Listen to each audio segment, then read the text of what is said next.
Tiffany. What is freaking up, you guys? Welcome back to my channel. So in today's video, I'm going to be starting out a new series where I DIY really expensive pieces for cheap, like cheap. So for this first DIY we are making, I saw this beautiful wall tapestry on West Elm, and this wall tapestry was $300. It's handmade by an artist, and I'm sure she deserves the $300. But me being the type of person that I am, I looked at it, I studied it, I researched it, and I figured out how to make this wall tapestry look exactly the same for the fraction of the price. But before we get started, I wanted to let you guys know that today's video is sponsored by my friends at Skillshare. They are an amazing community, if you guys have not heard of them, of classes where you can learn different new skills. I'll talk about Skillshare a little bit more later, but without further ado, let's go ahead and make this West Elm expensive decor for $50 freaking dollars. Let's go. All right, guys, we are gonna be making this DIY in my office, and I just wanted to show you guys all of the supplies you guys are gonna need for this West Elm DIY project. Again, this is only gonna cost you maybe like $50 or $60 max. So you can make 5 of these before you spend $300. And I totally get it. It is gonna take some time, but your time is money. So that's probably why West Elm charges $300. But for me and my cheap ass, I'm not the person that looks at something and like, I know exactly how to make that. So I'm gonna make it myself. So the most expensive thing I bought was this merino wool. I bought it off of Amazon. You can buy better ones on Etsy. I'm sure that's a little bit better quality. I bought this for $75. This comes with 2 kilograms, which is almost 5 pounds of wool. This is enough wool for 100 yards, which is like 300 feet. Girl, you definitely don't need 300 feet. The second thing I bought are these brass tubings. I bought a pack of 30 of these for $12. And then the last thing I bought was this dowel from Home Depot. This was literally less than $3 or $4. That's pretty much everything you need. All right, first step, guys, is you want to roll out your merino wool. This wool is so freaking thick, and I think I need about 35 inches in length, so you actually want to double that size. This is gonna be about almost 70 inches.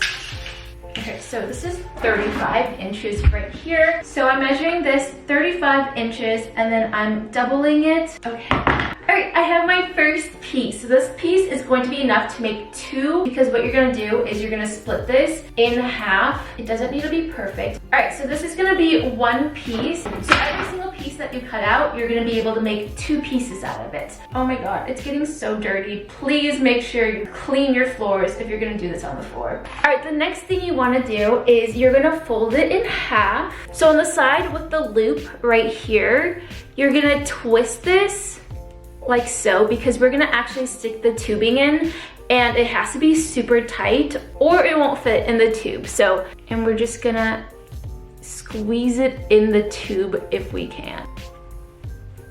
It helps to twist it, and then you have it in.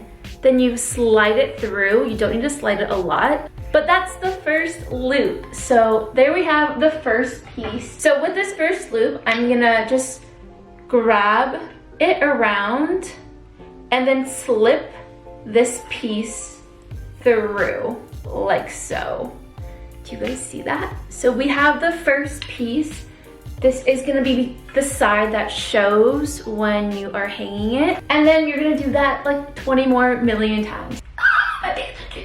I honestly feel like I'm talking about this like I've made this before. I've never made this before, and honestly, it's looking pretty good so far. The hardest part is literally getting this thick ass wool into this brass tube. Yay, second loop is done. Okay, so since we're making this into a chevron shape where it's gonna be a slight V, every single piece after you make the first one can be a little bit shorter. I'm still gonna make this one 35 inches, but slowly you can start making them like 34, then 33, then 32 inches.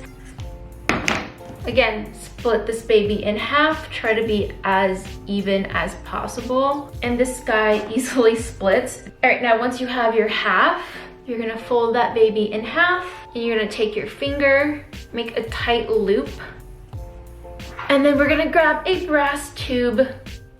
Okay, we did it. You wanna pull it out. And there you go, we have a little loop.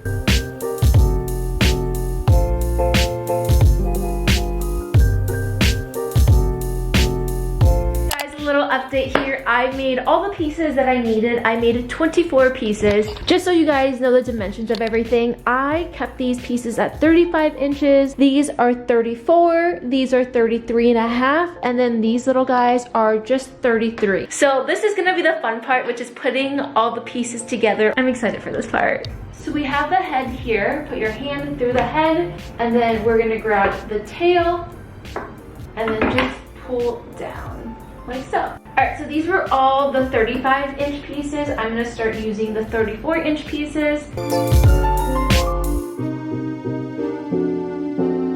Also, you want to be super careful because merino wool will pull through, so you can break a piece. So here's a piece I don't need and I messed up on. You can't just break these apart like this. So be careful that you don't pull any of these yarns. All right, so I did all of my 34-inch pieces. Now we're gonna go onto our 33.5-inch pieces.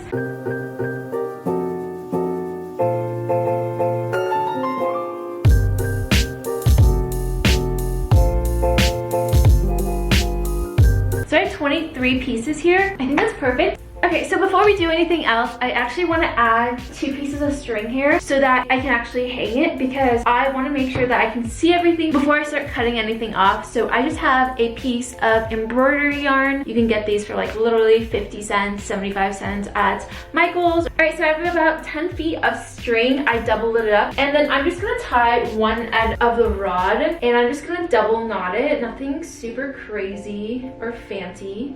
Like literally just double knot it, or if you're feeling real fancy, you can triple knot it. And then I'm gonna do the same thing to the other side. Again, nothing fancy. Oh yes, that's like the perfect amount of string. I don't want it too tall. Guys, look how pretty that is. Okay guys, this is looking so freaking sick. I'm so happy with how this is turning out. Does anyone else measure with their body parts? Because I don't know how anyone else measures anything. All right, so this is what we're going for, if you guys can see. So I'm gonna use my measuring tape to make sure everything is nice and exact. So what I'm gonna do is I'm just gonna move the tube. So this is where the lowest one is gonna go, which is at 22 inches. And then these 2 outer ones are at 6 inches. And then I'm just gonna move everything so that it's like nice and even between those 2 numbers.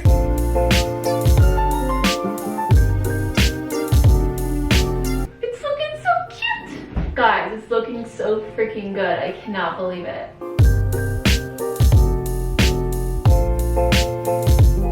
What's nice about these tubes, if you slide the tube down too far, it's like totally fine. That's looking so cute.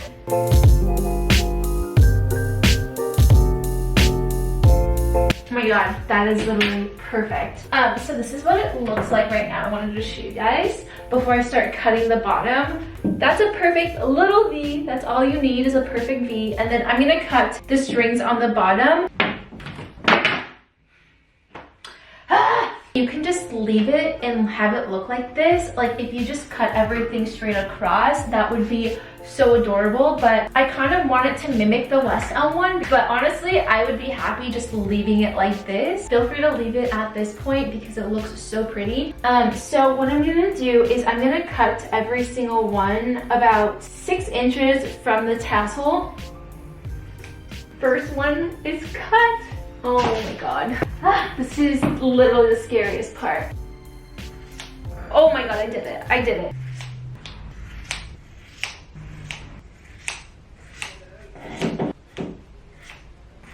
Guys, I did half of it. I did a half.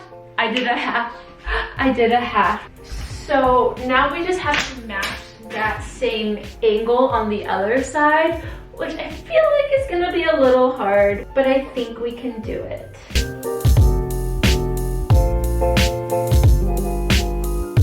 Last one, guys. It's the money maker. Oh my god, it looks so good, guys. I'm not positive if this is even. It's definitely not even, but I am so happy with how it's turning out. Let me just go fix this really fast and I'll show you guys the final result. So before I show you guys the final look of this tapestry, I wanted to talk to you guys more about Skillshare. So one of my favorite teachers that I've been watching is Jerem Vogel. He talks a lot about graphic design, graphic illustration. I personally just bought a new iPad Pro, and I also bought the Apple Pencil so that I can learn how to use Procreate. So I've been watching a bunch of his Procreate videos, and it's actually something that you guys have been commenting on because I use Procreate for all of my thumbnails, and I've been using all the skills that I learned on Skillshare to actually make my thumbnails. What I really like about his classes is that his voice is super calming, and he breaks everything down in a way that you can actually understand it. That's what I really like about Skillshare, is that they actually break down tools in a way that you can actually learn it and utilize it in your real everyday life. So all the classes I curated specifically for learning, so you're not going to see a million ads. They're also always launching premium classes, and if you guys sign up for an annual membership, it's less than $10 a month.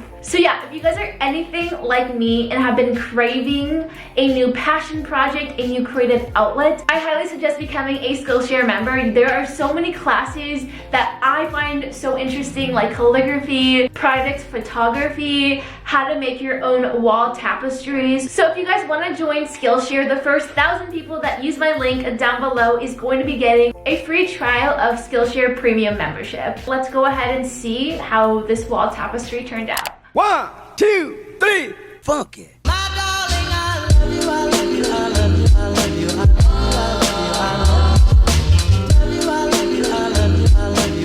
right, here is the final reveal of this DIY. Guys, this was so easy for me to make. Literally, anyone can do it. Like, anybody can make this DIY. It is so easy. I just hung it up with a hook. I think it's a little tall, so I'll probably lower it a couple inches. But other than that, I am so freaking happy with this. Holy freaking cow, guys. So in total, I think I spent maybe $50 max for all the supplies. Look how much yarn I have left. This entire yarn bundle was $75. I probably used a third of it, which was like $25. The brass tubing was another $10 to $12, so that's $36. And then the dowel was $3. We're gonna just round that up to $4. With tax and driving around to find the supplies, maybe that was like $50 max. So I saved literally $250 by making this myself, and I'm gonna link all the supplies down below for you guys. So yeah, that is it with today's video. If you guys like this video, give it a huge thumbs up. If you guys made it to the end of the video, comment down below what is a new skill you guys want to learn. Like I said, I want to learn calligraphy. I'm currently learning it right now. Not very good yet. That is one of my goals for 2020. So yeah, I want to know what new skills you guys are trying to learn. I'll see you guys in my next video. Bye guys. Bye. Hey, you the best part of every single day. Ooh, no matter what I do, I'll be lost in you.